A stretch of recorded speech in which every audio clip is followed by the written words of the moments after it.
Sponsored by Advanced German Homeopathy Clinic.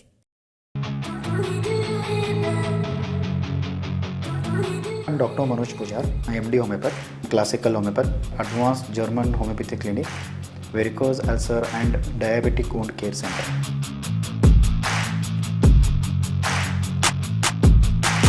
आणि माझं क्लिनिकचा address Kalashree apartment, first floor, Tilakwadi, Khanapur road, Belgaum.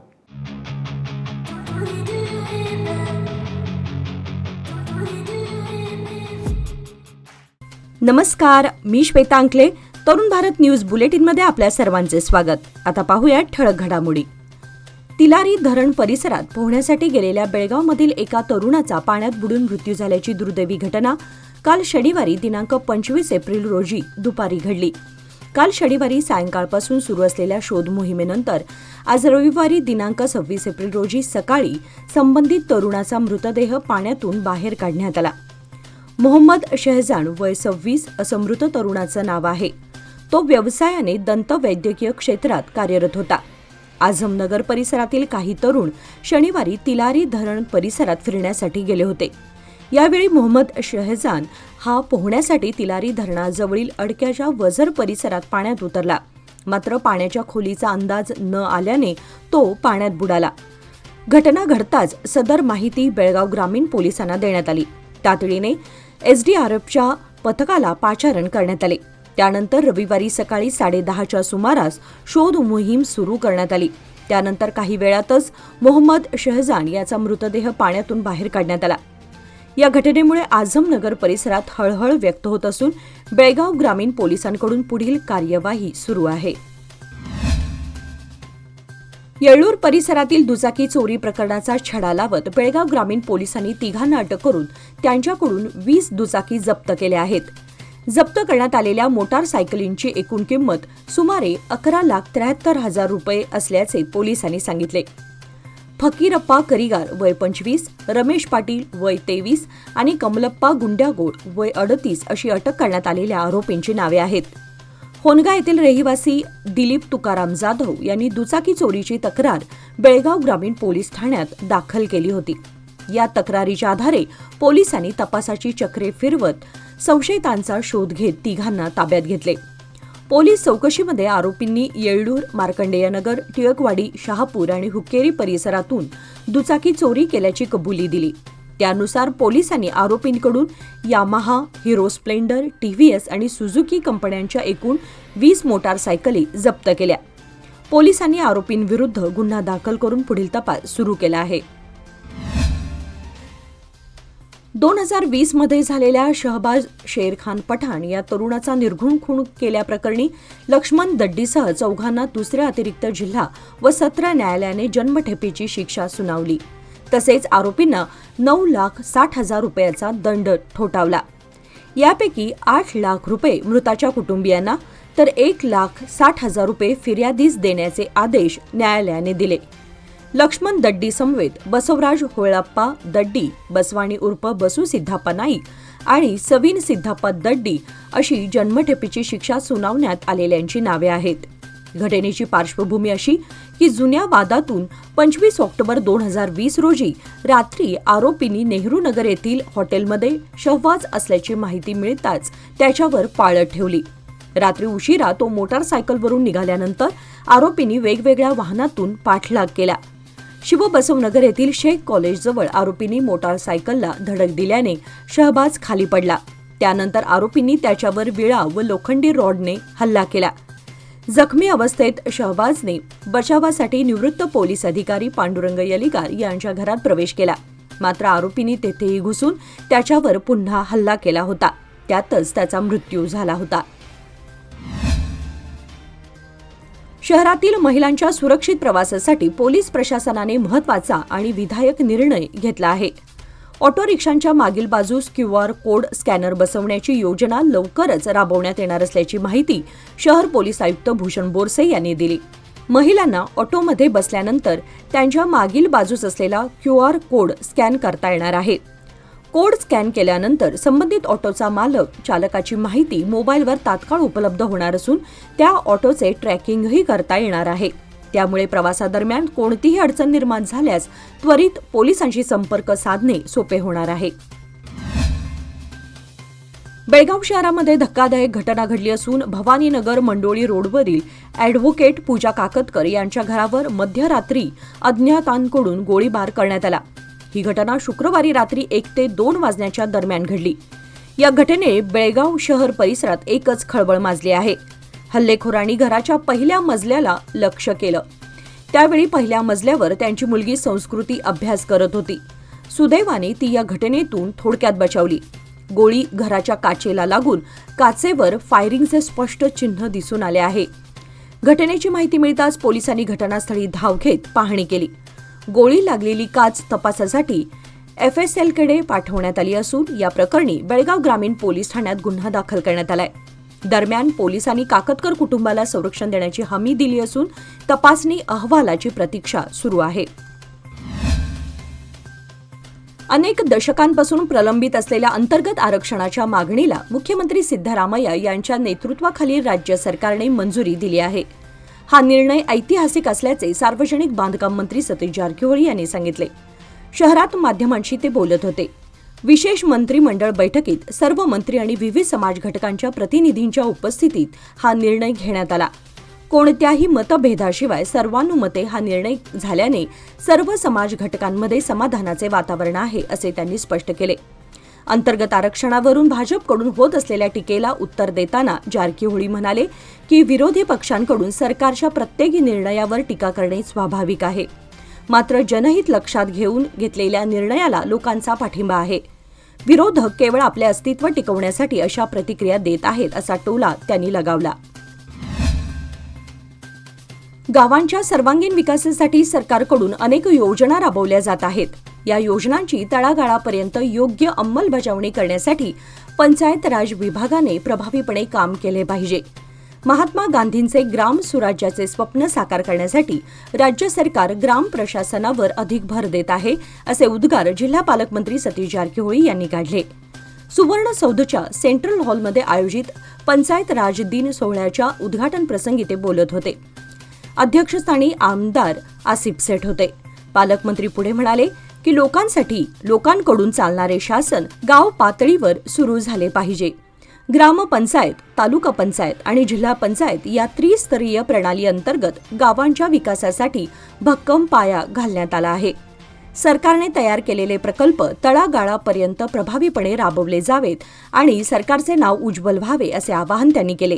यावेळी महिला व बाल विकास मंत्री लक्ष्मी हेब्बाळकर, आमदार गणेश हुक्केरी, जिल्हा पंचायत मुख्य कार्यकारी अधिकारी राहुल शिंदे यांच्यासह इतर उपस्थित होते.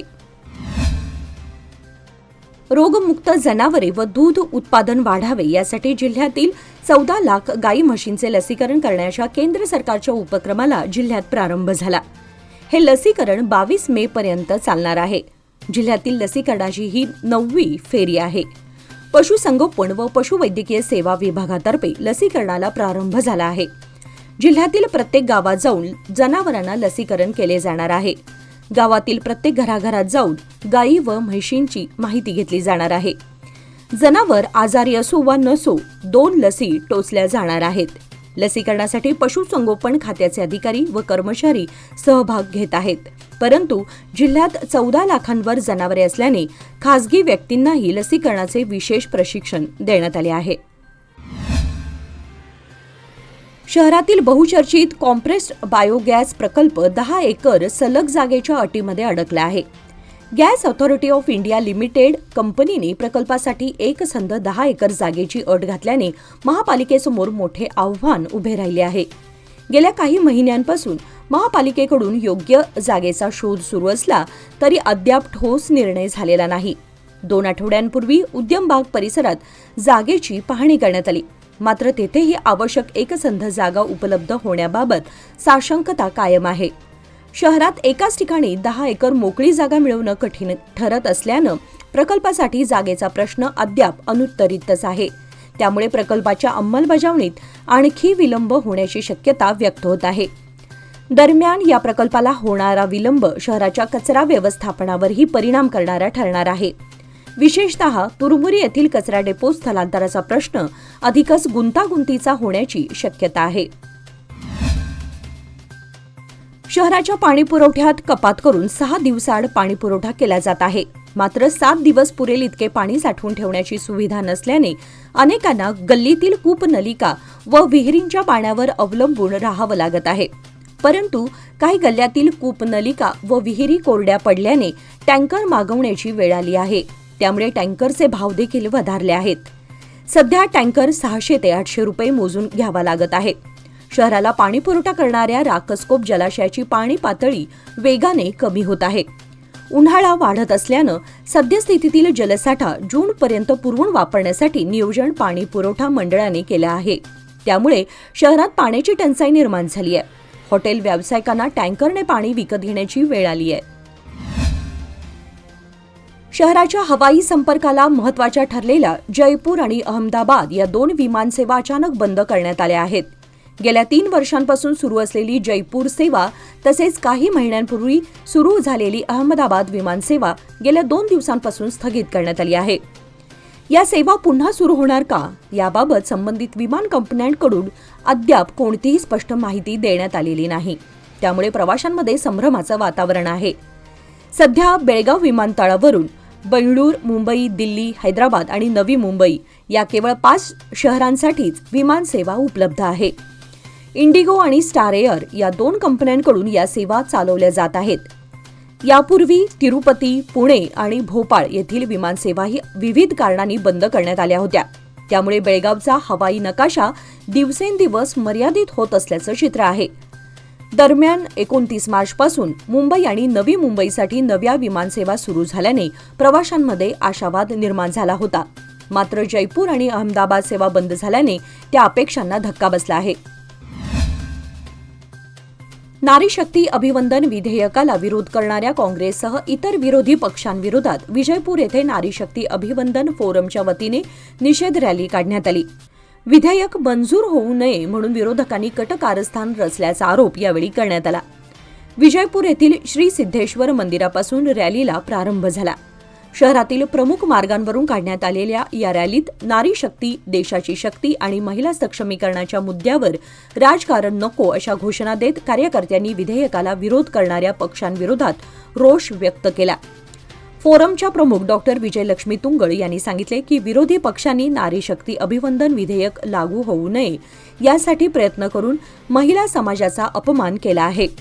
महिलांच्या राजकीय प्रतिनिधित्वासाठी हे विधेयक महत्त्वपूर्ण पाऊल ठरलं असतं.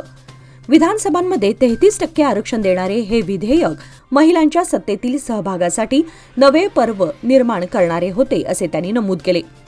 या रॅलीमध्ये उपमहापौर सुमित्रा जाधव, मल्लम्मा जोगूर, भारती बयार, प्रभावती पाटील, गीता, सुनीता ओडेयार, डॉक्टर महानंदा आदी सहभागी झाले होते. लोकमान्यच्या मुदत ठेव योजना म्हणजेच सुयोग्य कालावधीत सर्वोत्तम व्याजदर. आता तुमच्या गुंतवणुकीवर मिळवा 10.10% परतावा. अधिक माहितीसाठी आजच संपर्क करा 1800212405. लोकमान्य, प्रत्येक पावलावर तुमच्या सोबत. योजना फक्त सभासदांकरिता. नियम व अटी लागू.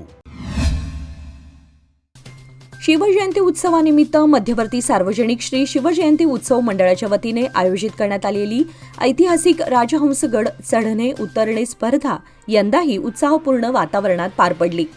शेकडो स्पर्धकांच्या सहभागामुळे स्पर्धेला जल्लोषमय रंग चढला. पारंपरिक पद्धतीने साजऱ्या होणाऱ्या शिवजयंती उत्सवाचा भाग म्हणून आयोजित या स्पर्धेमध्ये अवघ्या 6 वर्षांच्या बाल स्पर्धकांपासून ते 75 वर्षांच्या ज्येष्ठांपर्यंत सर्व वयोगटातील स्पर्धकांनी उत्साहाने सहभाग नोंदवला. त्यामुळे ही स्पर्धा केवळ क्रीडा स्पर्धा न ठरता सर्व वयोगटांना प्रेरणा देणारा उपक्रम ठरला. स्पर्धेचे उद्घाटन मंडळाचे अध्यक्ष अंकुश केसरकर यांच्या हस्ते भगवा झेंडा फडकावून करण्यात आले. त्यानंतर उपस्थित मान्यवरांच्या हस्ते छत्रपती श्री शिवाजी महाराजांच्या मूर्तीचे पूजन करण्यात आले. यावेळी खजिनदार प्रकाश मरगाळे, दुद्दाप्पा बागेवाडी, नागेश बोभाटे, राजू पावले, दत्ता उघाडे, शिवराज पाटील आदी मान्यवर उपस्थित होते. विजेत्यांना मान्यवरांच्या हस्ते सन्मानचिन्ह, प्रमाणपत्र आणि रोख रक्कम देऊन गौरवण्यात आले. यावर्षी भैरू नाईक याने उत्कृष्ट कामगिरी करत राजहंस गडाचा राजा हा किताब पटकावला, तर अक्षरा मजुकर हिने राजहंस गडाची राणी हा मान मिळवला. गेल्या काही दिवसांपासून शहर परिसराचं तापमान 37 ते 38 अंशांपर्यंत पोहोचलं आहे. उष्णता व उकाड्यामुळे लोक हैराण झालेत. अशातच आज रविवारी दुपारी कोसळलेल्या सरींनी दिलासा मिळेल असं वाटलं होतं, परंतु दमदार पाऊस न झाल्याने उकाड्यात वाढ झाल्याचं दिसून आलं. रविवारी दुपारी 4:30च्या सुमारास सुमारे अर्धा तास वळीव पावसाने हजेरी लावली. पाण्याचा निचरा न झाल्याने अनेक ठिकाणी सखल भागात पावसाचं पाणी तुंबलं. आलेल्या या अचानक पावसानं शहरातील काही भागांमध्ये पाणी साचल्याचं चित्र दिसून आलं. विशेषतः सखल भागांमध्ये पावसाचं पाणी तुंबल्यानं काही ठिकाणी लोकांना त्रास सहन करावा लागला. काल शनिवारी दुपारपासूनच ढगाळ वातावरण होतं. दुपारनंतर शहरासह वडगाव, अनगोळ, टिळकवाडी, चिदंबरनगर, कॅम्प, गणेशपूर या परिसरात पाऊस झाला. देशाच्या सामाजिक, शैक्षणिक आणि आर्थिक विकासात जैन समाजाचे योगदान अत्यंत महत्त्वाचे आहे असे प्रतिपादन पालकमंत्री सतीश जारकिहोळी यांनी केले. कमल बस्ती परिसरात आयोजित 1008 भगवान नेमिनाथ तीर्थंकर दिगंबर ऐतिहासिक व प्राचीन जैन मंदिर श्री धर्मचक्र आराधना महोत्सवात ते बोलत होते. कमल बस्ती ही ऐतिहासिक वास्तू असून तिच्या विकासासाठी सार्वजनिक बांधकाम खात्याकडून निधी उपलब्ध करून देण्यात आल्याचे त्यांनी सांगितले. हुक्केरी तालुक्यातील यरनाळ येथे 2023 मध्ये जैन समाजासाठी आवश्यक विकास कामे पूर्ण करण्यात आली असून राज्य सरकार अल्पसंख्याकांच्या विकासासाठी कटिबद्ध आहे. पुढील काळातही अल्पसंख्याक समाजाच्या प्रगतीला प्राधान्य दिलं जाईल अशी ग्वाही त्यांनी दिली. या कार्यक्रमाला महिला व बालकल्याण मंत्री लक्ष्मी हेब्बाळकर, डॉक्टर विनोद दोड्डण्णावर, बेळगाव उत्तरचे आमदार आसिफ सेठ, बाबासाहेब पाटील, गणेश हुक्केरी, विधान परिषद सदस्य चन्नराज हट्टीहोळी, माजी आमदार वीरकुमार पाटील, बुडाध्यक्ष लक्ष्मणराव चिंगळे, वायव्य कर्नाटक परिवहन मंडळाचे उपाध्यक्ष सुनील हनुमण्णावर आदी उपस्थित होते. शहराला पाणी टंचाईच्या झळा बसू लागल्या आहेत. गेल्या आठवड्यामध्ये झालेल्या मनपाच्या बैठकीत पाणी पुरवठा विषय का घेतला नाही या मुद्द्यावरून विरोधी गटासह सरकार नियुक्त नगरसेवकांनी बैठकीवर बहिष्कार घातला होता. त्याची दखल महापौर प्रीती कामकर यांनी घेतली असून सोमवार दिनांक 27 रोजी सकाळी 11 वाजता बैठक आयोजित करण्यात आली आहे. बैठकीमध्ये शहरातील पायाभूत सुविधा आणि विविध विकास कामांचा आढावा घेण्यात येणार आहे. पाणी पुरवठा, पायाभूत सुविधा तसेच कंत्राटी कामांशी संबंधित विषयांवर सविस्तर चर्चा होणार आहे. संबंधित विभागांनी आपापल्या कामांचा अद्ययावत अहवाल आणि आवश्यक माहिती घेऊन उपस्थित राहावे असे निर्देश महापौरांनी दिले आहेत. बैठकीसाठी कर्नाटक पायाभूत सुविधा मंडळ, कर्नाटक शहरी पाणी पुरवठा मंडळ तसेच L&T कंपनीचे प्रतिनिधी यांना उपस्थित राहण्यास सांगण्यात आले आहे. शहरातील सुरू असलेल्या आणि प्रस्तावित प्रकल्पांच्या अंमलबजावणीचा आढावा घेणे तसेच महानगरपालिका हद्दीतील प्रलंबित कामांबाबत निर्णय घेणे हा बैठकीचा मुख्य उद्देश आहे. राज्य सरकारकडून 1 मे पासून मद्यावर सुधारित कर प्रणाली लागू होण्याची शक्यता असून अल्कोहोलच्या प्रमाणावर आधारित नवा कर आकारला जाणार असल्याची माहिती समोर आली आहे. यामुळे मद्याच्या किमतीत बदल होण्याची चिन्हे असून सर्वसामान्य ग्राहकांच्या खिशावर अतिरिक्त भार पडण्याची शक्यता व्यक्त होत आहे. राज्य सरकार एकीकडे गॅरंटी योजनांसाठी मोठ्या प्रमाणावर निधी खर्च करत असताना दुसरीकडे विविध दरवाढीमुळे जनतेवर आर्थिक ताण वाढवत असल्याची टीका होत आहे. या पार्श्वभूमीवर आता मद्यावरील अबकारी करामध्ये पुन्हा एकदा बदल करण्याचा निर्णय सरकारकडून घेतला जाण्याची शक्यता आहे. राज्य सरकारने जारी केलेल्या मसुदा अधिसूचनेनुसार यापुढे मद्यावरील कर हा बाटलीतील अल्कोहोलच्या प्रमाणावर आकारला जाणार आहे. मद्यातील अल्कोहोलचं प्रमाण जितकं अधिक तितका करही अधिक आकारला जाईल. यामुळे उच्च अल्कोहोलयुक्त मद्याच्या किमती वाढण्याची शक्यता आहे. प्रसंगानुरूप आणि हजरजबाबी विनोद करणे ही आचार्य अत्रे यांची खासियत होती. त्यांच्या या विलक्षण विनोदी शैलीमुळेच अत्रे यांचे विनोद आजही तितकेच लोकप्रिय आणि स्मरणात राहिले आहेत असे प्रतिपादन लेखक अनिल आजगावकर यांनी केले. बेळगाव जिल्हा ज्येष्ठ नागरिक सोसायटीच्या संध्या किरण सेवा केंद्रामार्फत आयोजित ज्ञान व मनोरंजन कार्यक्रमात ते आचार्य अत्रे आणि त्यांचे विनोदी विश्व या विषयावर बोलत होते. सोमवार पेठ टिळकवाडी येथील doctor Nita Deshpande diabetes centre येथे हा कार्यक्रम पार पडला. कार्यक्रमाच्या अध्यक्षस्थानी विश्वास धुराजी होते. व्यासपीठावर कार्यवाह सुरेंद्र देसाई, उपाध्यक्ष KL मजूकर तसेच सहकार्यवाह शिवराज पाटील उपस्थित होते. नागठाण मतदारसंघाचे आमदार विठ्ठल कंटकदोंड यांच्या सरकारी कार्यालयाचे सुमारे 1,47,000 रुपयांचे वीज बिल थकीत होते. मात्र गेल्या 1 वर्षापासून PWD अधिकाऱ्यांनी ते भरले नव्हते.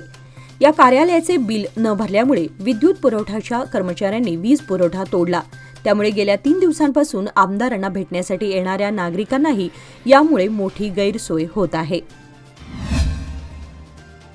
बेळगाव शहरातील सह्याद्रीनगर बॉक्साईट रोड येथे सार्वजनिक ठिकाणी दारूची बेकायदेशीर विक्री करणाऱ्या दोघा युवकांना एपीएमसी पोलिसांनी काल अटक करून त्यांच्या जवळील एकूण 20,326 रुपये किमतीचा दारूसाठा जप्त केला. पोलिसांनी अटक केलेल्या आरोपींची नावे गौतम कलखामकर वय 24 आणि सतीश चौगुला वय 29 अशी आहेत. हे दोघे काल शनिवारी शहरातील सह्याद्रीनगर बॉक्साईट रोड येथे सार्वजनिक ठिकाणी कोणताही परवाना नसताना स्वतःच्या स्वार्थासाठी दारूची बेकायदेशीर विक्री करत होते. याची माहिती मिळताच एपीएमसी पोलिसांनी धाड टाकून दोघा आरोपींना रंगेहात पकडले. या प्रकरणी एपीएमसी पोलीस ठाण्यात गुन्हा नोंद झाला असून अधिक तपास सुरू आहे. याचबरोबर आजचे बातमीपत्र इथे संपले. अधिक माहिती आणि ताज्या घडामोडींसाठी पाहत रहा तरुण भारत न्यूज चॅनल. तसेच आमच्या चॅनलला लाईक, शेअर आणि सबस्क्राईब करायला विसरू नका. आणि विश्वासार्ह बातम्यांसाठी दररोज वाचा दैनिक तरुण भारत. धन्यवाद.